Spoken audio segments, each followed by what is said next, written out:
When the dog realizes that now you're moving quickly, they start to move quicker. More quicker, yeah. Yes. It begins kind of almost like a competition. It becomes this competition where one just tries to leapfrog the next. And now you see where this is going. Yes. Time again for Talking Dogs with Ian Grant, owner of Vermont Dog Boarding and Behavior, VFW Drive High Park. It's the show that delves into the training, socializing, behavior, nutrition, and wellness of your dog. Brought to you by Guy's Farm and Yard with locations in Morrisville, Montpelier, Williston, and St. Albans. And we're back with the trainer Ian Grant, and this week, why dogs bolt through doors. Yeah, there is something about a door when you're getting them ready, opening it up, they are jumping, at least Tika is, jumping and wants to get out. Yes. And I guess that seems to be just like a trait of dogs.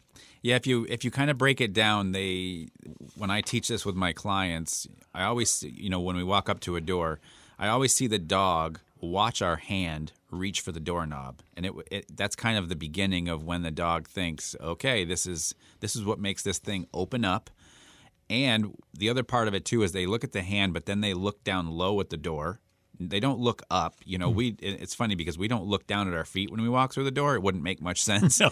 But to the dogs, that's kind of their height, their level. And then as soon as that daylight hits, when the door opens, this is when that bolting occurs.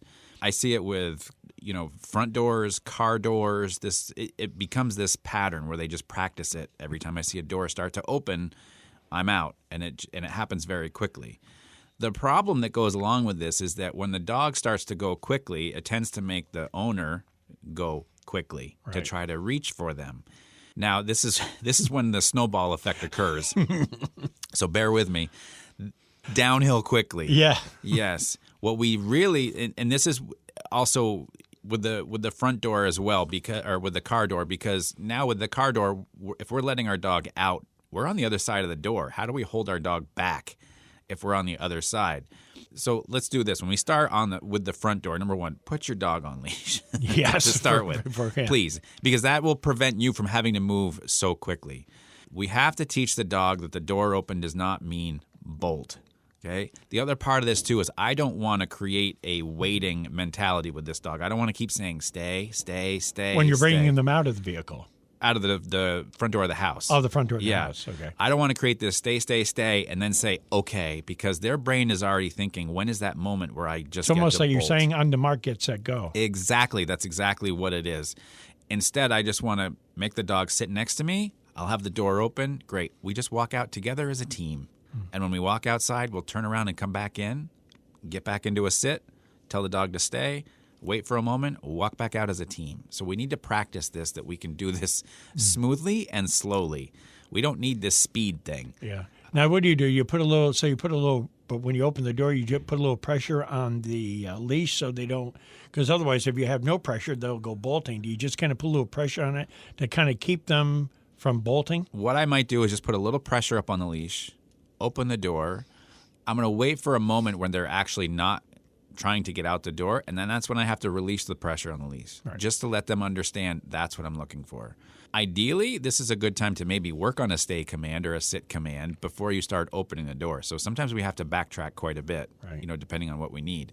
But that's that moment. But when it comes to the car door and we're on the other side, what I teach my clients is, again, as soon as you open that door, the dog on the inside is looking down low because they have to jump out. That's where the ground is. They're looking to get going. Absolutely. So if you open that door just an inch and their head starts to go down, towards where it's opening, I have them shut the door.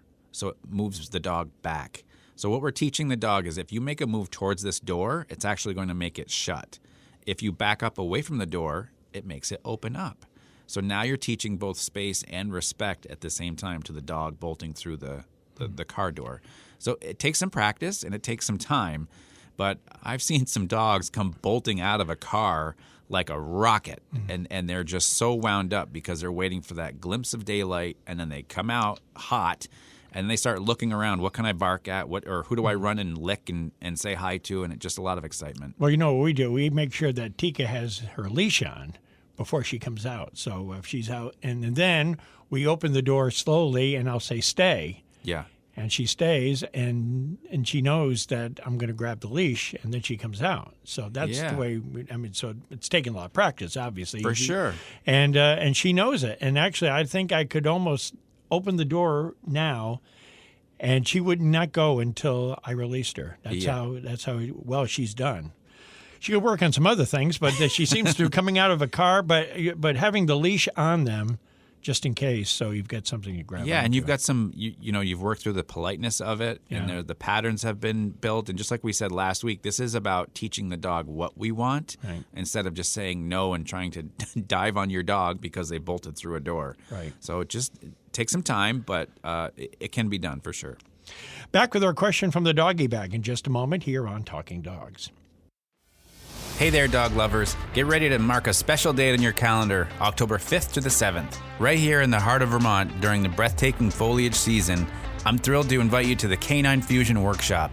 We're diving into the art of assessments, the joy of playful interactions, and the exhilaration of canicross. No matter your role in the world of dogs, this workshop is designed for all of us who cherish our canine companions. Join me in a passionate community of dog enthusiasts for an immersive experience of learning, connection, and growth. And here's the best part. Your experience will be complemented by the beauty of Vermont's foliage season. And did I mention that we've got your meals covered? Lunch, coffee, and snacks are all included. Reserve your spot now by visiting our website, vermontdogboardingandbehavior.com/workshop. Let's fuse the magic of training, play, and canicross into an unforgettable experience. See you on October 5th. Are you a nature-loving dog owner? Introducing Roaming, the premium lifestyle brand from Los Angeles that's all about embracing the beauty of nature. Roaming brings you high-quality, earth-friendly dog products crafted from renewable and natural materials. Their standout product? Bio-based and 100% compostable dog poop bags. I've been using Roaming bags for months, and let me tell you, they're a game changer. Durable, smooth, eco-friendly, and never any holes in them. These bags are good for your dog and Mother Earth. And here's the best part. Roaming has an exclusive offer for our listeners. Use code VermontDog to snag a whopping 20% off your first purchase. Sign up for their poop bag subscription and enjoy 20% off the first 3 orders. Oh, and don't miss their stunning leather leashes, proudly made right here in the USA. Ready to make your dog's world a little greener? Visit roaming.com. That's ROMNG.com. Roaming, where nature and dogs come together in perfect harmony. Back at Talking Dogs with Ian Grant from Vermont Dog Boarding and Behavior, VFW Drive Hyde Park. Find out more about his programs and facility by going to vermontdogboardingandbehavior.com. Our question this morning, Ian, is, will recall with my dog ever be 100% perfect? I would have to say no. Yeah, that's a big... 100%. That's a high standard. I'm not a big guarantee kind of person. Especially if somebody came to me with their dog that has bitten somebody, I can't guarantee that your dog will never bite again. Some strange guy comes around the corner and scares your dog. I can't control that.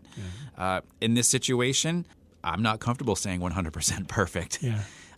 You never put your dog into a situation and you're always in the yard and you're not going anywhere. Will it be perfect? It might be, but then your dog's not going anywhere. Yeah, so there's no distractions. Yeah, there's no distractions. So to me, I think we're always working on recall.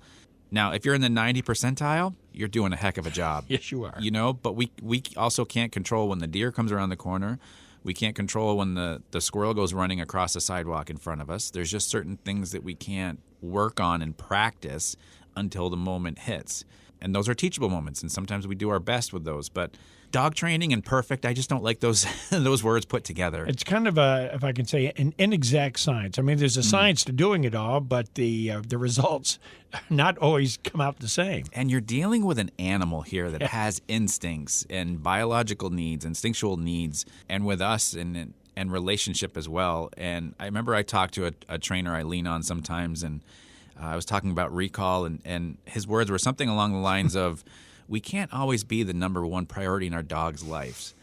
And I thought, wow, okay, that kind of sums it up. It can be a hard pill to swallow sometimes, but we have to look at it and go, yeah, that might be the way that it is. Short of putting your dog on the couch and asking Yes. a question, what do you have in mind today? Recall. I mean, it's just Can't be done. No. I mean, but you can work on it. Yes. Do the best you can to get them as structured as you can. But when there's no structure and you have all these distractions, it's every dog for himself. Yes, Sometimes it becomes very difficult. Yes. If you have a question for Ian, you can email him directly to info@vermontdogboardingandbehavior.com. And next week, boy, this is appropriate, correcting behavior in the moment. That's almost a continuation of what we were just talking about. Yeah, and sometimes it can be done, sometimes it can't, and we'll break that down so people can have a better understanding of what they can do and what their choices are during those times. And you'll hear it on Talking Dogs with Ian Grant, brought to you by Guy's Farm and Yard, with locations in Morrisville, Montpelier, Williston, and St. Albans. And for the trainer Ian Grant, I'm Roland LaJoy, and we are Talking Dogs.